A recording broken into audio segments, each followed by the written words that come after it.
Hello everyone, welcome to this very special edition of the Statesman.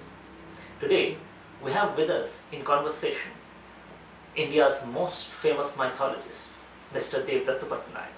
So welcome to our show. We can begin with a lot of things. We can talk about mythology, gods, goddesses, culture, history, everything. But you know what? We are very interested in knowing about the illustrator in Devdutt Pattanaik. The illustrations that you draw in your books are absolutely incredible. Can you tell us more about what drew you to illustrating for your own books and the type of illustrations that you do? They have a specific school of art, it appears. So, you see, I'm a student of science, medicine. So when we used to write answers, we used to illustrate our ideas. And unlike in the humanities, in medical science, when you're giving answers, illustrations are a quick way of explaining things. So when I started writing mythology, I was in the habit of always illustrating my thoughts. So that's the thing that I always do, and I believe that there are many things you can communicate through art that you cannot communicate through words. How they look, we got so used to an Amar Chitra Katha version of Hindu gods that I think people need an alternate way of looking at it.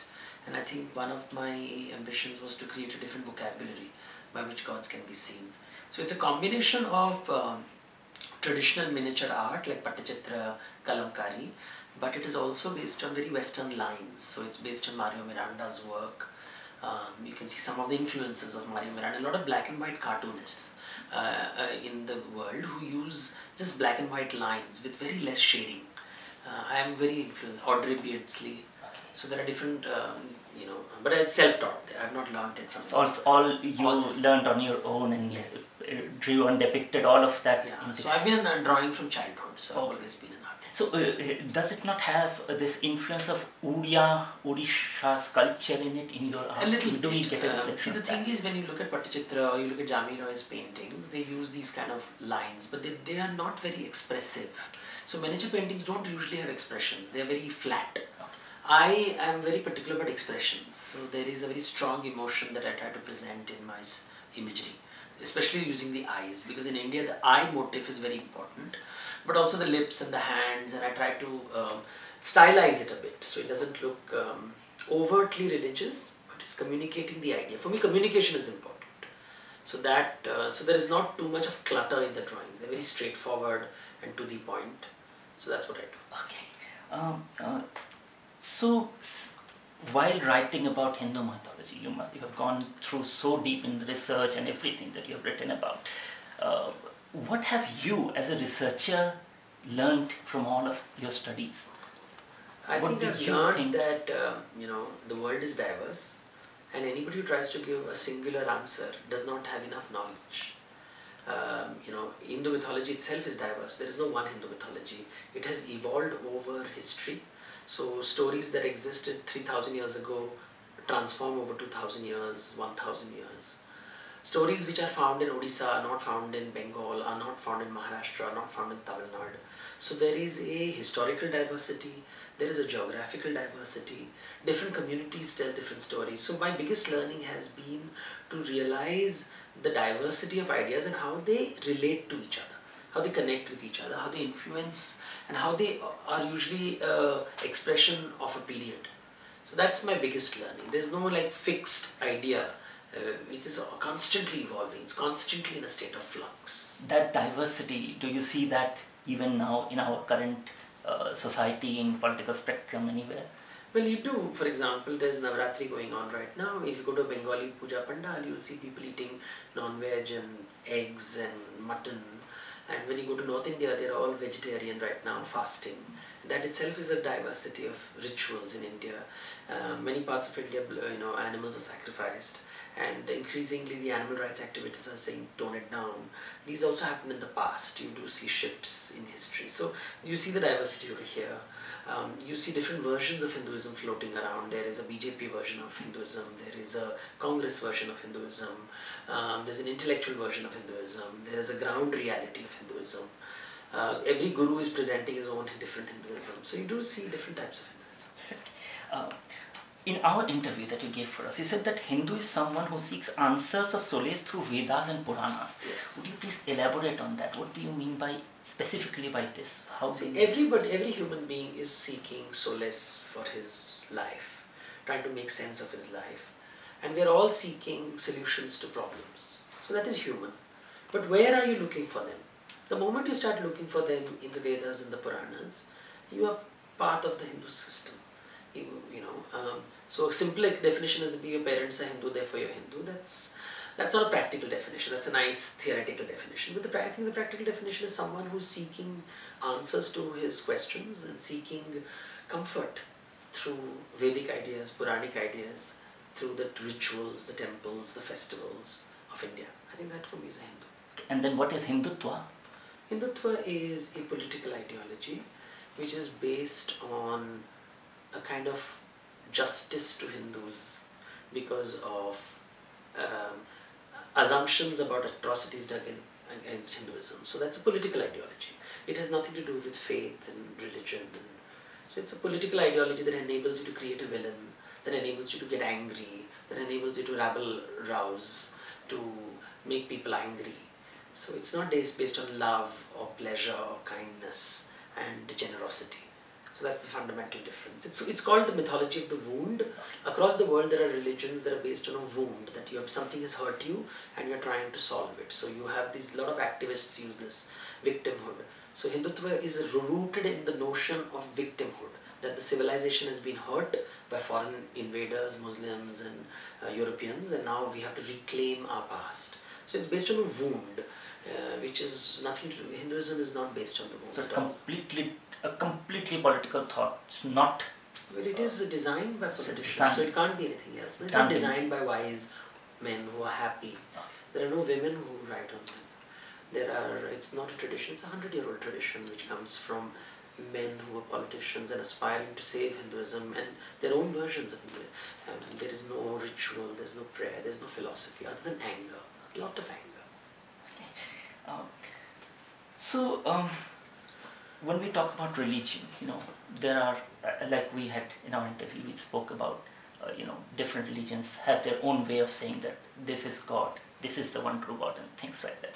So, in that light, in that context, where do you see conversion as, what do you think conversion fits in? The conversion usually comes from the Abrahamic traditions, where the belief is there's only one truth and everybody should know the truth. So it's a good thing to go around telling people the good truth. Buddha had this concept of Dhamma, that there is the truth of the world, and his preachers went around talking about Dhamma. Now, is that conversion or not can be open to interpretation. Chaitanya Mahaprabhu believed that Krishna will solve your problems and went around singing about it. But when the idea that my truth is the right truth and it can't coexist with your truth, but it has to replace your truth, is conversion. And that is a cause of violence. So the Jewish people will not agree with the Christians, the Catholics will not agree with the Protestants, the Muslims don't agree with each other, the Shias, the Sunnis, Iran, Iraq. There's no one Islam, there are different kinds of Islams, each one claiming that they know the truth. So usually conversion comes from monotheistic and monotruistic thinking, that there is only one truth and there cannot be multiple truths. So it's anti-plurality. It doesn't exist, that many ideas can exist, many can coexist, they can inform each other. So the idea of conversion comes from that only one way of thinking can exist. And in India it doesn't work. It doesn't work anywhere in the world, it doesn't. But we would still like to believe that my truth is the truth. When you say it doesn't work, what do you exactly mean? Because nature is diverse. Nature by definition is diverse. Nature is constantly transforming. The flora and fauna in Arabic countries is very different from the flora and fauna of Europe. Flora and fauna of India is different from the flora and fauna of Africa. Nature manifests in different ways. Then human ideas are also different. So some people believe in one truth, some people believe in many truths, some people believe nihilism, there is no truth. So there are different kinds of human thought. So human imagination is also diverse. And conversion is trying to homogenize human imagination, that we all should think in one way. You find this not just in religious spaces, you also find this in non-religious spaces. Secularism is in a way thinking that this is the right way. You see left-wing activists thinking that way. Communism wants to convert everybody into communists. Capitalists want to convert everybody into capitalism. So this idea of conversion is basically saying that one truth will solve all problems. one size fits all. So it's very monotheistic. It's anti-diversity. It's anti-diversity.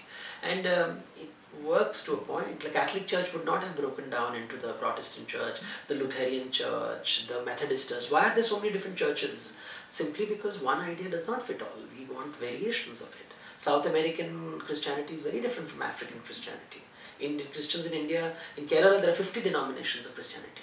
Why are there 50 denominations? Because you cannot, to what have you converted to? So we don't realize it, and we don't admit that nature will not allow homogeneity. See, of all the books that we connect to Hindu culture, Hinduism as such, Manusmriti is a book that stands out in a way because you can say a particular ideology constantly vilifies it, finds fault with it. What do you think about it? Well, if we lived 200 years ago, Manusmriti would not have been important. There is a whole body of literature known as Dharma Shastras. It is written over 1,000 years, from 500 BCE to 500 AD. There is Apastamba Dharma Shastra, there is Gautama Dharma Shastra, there is Bauddhayana Dharma Shastra, there is Manava Dharma Shastra. Of all these books, there are many commentaries on them, and they are mutually contradictory. They give many, many points of views. And an overarching theme in them is that all laws are subject to space, time and people. Desha Kala Guna. Amongst all these books, there is one book called Manusmriti, which has become popular, and the British used it to create the IPL. And they said that they wanted, when they came to India, they wanted to govern India, and they believed that every civilized country needs to have a document that determines itself. So they decided that Manusmriti is the document of Hinduism. So Hindus didn't decide Manusmriti is their document. It is the British who decided that Manusmriti, and they defined Hinduism using Manusmriti. And today when people say Manusmriti is an important document, you're really following what the British has told you. It was one of the many documents, but a popular document nevertheless. It's a combination of Artha Shastra and Dharma Shastra. It does talk about legal aspects, but it talks about legal aspects over 1,000 years ago. You know, there are, Apastamba does not agree with Gautama, Gautama doesn't agree with Bauddhayana, Bauddhayana doesn't agree with Manu, Narada doesn't agree with them, Yagyavalkya doesn't agree. So there is a lot of, there's no one book. It's trying to create a Bible for Hinduism. So, you know, the British first tried to use the Vedas, then they tried to use Manusmriti, then they tried to use Bhagavad Gita, or rather, first it was Vedas, then they found it too confusing because it was polytheistic, then they chose Gita, and they found monotheistic, but it was not jurisprudence friendly, and then they selected Manusmriti. And even today, people really don't read Hinduism enough to know that it is just one of them. It's not an important text. It's designed for a very different, and if you look at it, it is really interested in kings. It is only interested in the relationship between Brahmins and kings. It is not, out of 2,500 verses, less than 50 verses apply to anyone but the king and the Brahmin. So it cannot be applied. But we have privileged it out of ignorance. So the privilege given to Manusmriti is a revelation of ignorance about Hinduism. We give it too much importance. And Manu himself says that all that I said has to change with time, space and people. So it has this scope of... That is the way all Hindu scriptures are written, that everything is to change with time. So today's Dharma Shastra is the constitution. It's as simple as that. The Dharma Shastra of today is the constitution. With space, time and people, the world has changed, and therefore the constitution is our Dharma Shastra today. So will we actually get to read your interpretation of Manusmriti? That what you just said? Manusmriti is not mythology. It is a jurisprudence book. You have to talk to a lawyer. I write only on mythology. No, you will never go into that domain? Have you not yet? It's a very boring book. Have you ever read it? It's the most boring book. If you want to go to sleep, you should read it. Okay. So of all the possible stories that actually make up the whole of Hindu culture and religion as such, what is the one story that you think all humans should know about? There's no one story because all of us are different and all of us have different needs. So you cannot have one story. Ramayana is a very powerful story which gives you a framework, but you can't understand the Ramayana without reading the Mahabharata. You can't understand Ramayana and Mahabharata unless you understand the Vishnu Purana. You can't understand the Vishnu Purana unless you read the Shiva Purana. You can't understand Shiva Purana unless you read the Brahma Purana. You can't understand Brahma Purana until you read Devi Purana. So which book should I read to tell you one story? They are all interlocked and interconnected. Yes. Thank you so much, sir. Thank you so much for talking to the Statesman. It's been a complete pleasure. Thank you, sir.